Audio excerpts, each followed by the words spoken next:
नोएडा में हिंसा भड़की तो एक बड़े खुलासे की ओर पुलिस इशारा कर रही है। पुलिस का दावा है कि सोशल मीडिया के जरिए भड़काऊ पोस्ट फैलाए गए जिसके तार पाकिस्तान से जुड़े हैं। जांच में सामने आया है कि कुछ एक्स अकाउंट से माहौल बिगाड़ने की कोशिश की गई जिन्हें कथित तौर पर विदेश से ऑपरेट किया जा रहा था। अब तक 60 से ज्यादा गिरफ्तारियां हो चुकी हैं। कई टीमें बाकी आरोपियों की तलाश में जुटी हैं। देखिए रिपोर्ट।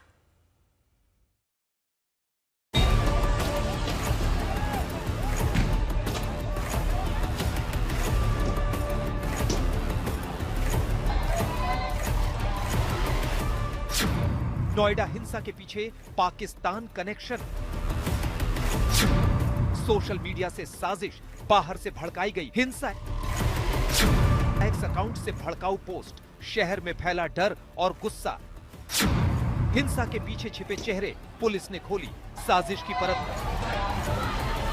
नोएडा में भड़की हिंसा अब सिर्फ स्थानीय घटना नहीं रह गई है। इस मामले में जो खुलासे हो रहे हैं वो एक बड़ी साजिश की ओर इशारा कर रहे हैं। पुलिस का दावा है कि इस हिंसा की चिंगारी सोशल मीडिया के जरिए भड़काई गई और इसके तार पाकिस्तान से जुड़े हैं।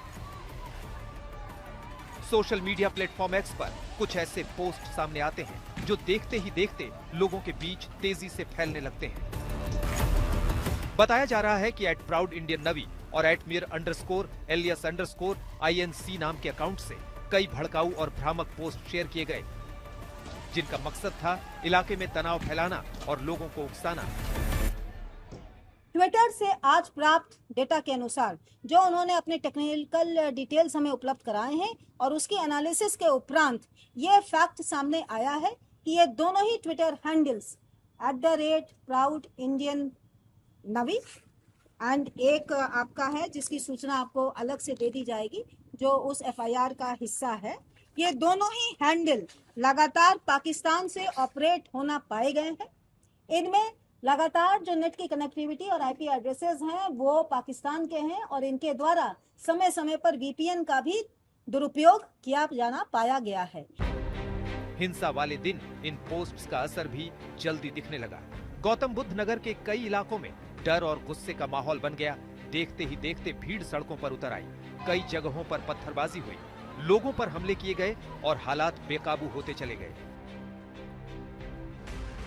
हिंसा के दौरान कई वाहनों को नुकसान पहुंचाया गया। निजी और सार्वजनिक संपत्ति को निशाना बनाया गया। तोड़फोड़ और आगजनी की घटनाओं ने पूरे इलाके को दहशत में डाल दिया। मामले की गंभीरता को देखते हुए थाना सेक्टर 20 गौतम बुद्ध नगर में केस दर्ज किया गया है। पुलिस ने आरोपियों के खिलाफ धारा 353(1) और 353(2) के तहत सरकारी काम में बाधा डालने का मामला दर्ज किया है। साथ ही IT एक्ट की धारा 66 के तहत भी कार्रवाई शुरू की गई है। लेकिन असली खुलासा तब हुआ जब पुलिस ने सोशल मीडिया अकाउंट्स की तकनीकी जांच शुरू की। जांच में सामने आया कि @ProudIndianNavi और @Mir_INCX हैंडल्स को पाकिस्तान से हैंडल किया जा रहा था। यानी नोएडा की सड़कों पर जो हिंसा दिखी उसकी स्क्रिप्ट शायद सरहद के पार लिखी जा रही थी। इतना ही नहीं, जांच में यह भी सामने आया कि इन अकाउंट्स को चलाने वाले लोग VPN का इस्तेमाल कर रहे थे ताकि अपनी असली पहचान छिपा सके। लेकिन तकनीक के जरिए पुलिस ने उनकी लोकेशन ट्रेस कर ली। विगत दिनों हुई घटना के संबंध में पुलिस कमिश्नरेट गौतम बुद्ध नगर के विभिन्न थानों पे लगभग 1 दर्जन से अभियोग पंजीकृत हुए हैं और इन अभियोगों की विवेचना प्रचलित है।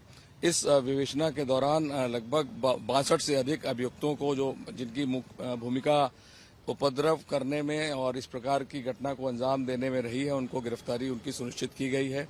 और इन्वेस्टिगेशन में यह भी प्रकाश में आया है कि कुछ ऐसे इसमें संगठन और कुछ ऐसे व्यक्ति जिन्होंने इस पूरे श्रमिक आंदोलन में उनको इंस्टिगेट किया, उसमें सोशल मीडिया का मिसयूज किया, उसको सोशल मीडिया में भ्रामक खबरें फैलाई, इंस्टिगेट किया और उसके संबंध में भी हम लोगों ने अभियोग पंजीकृत किया है।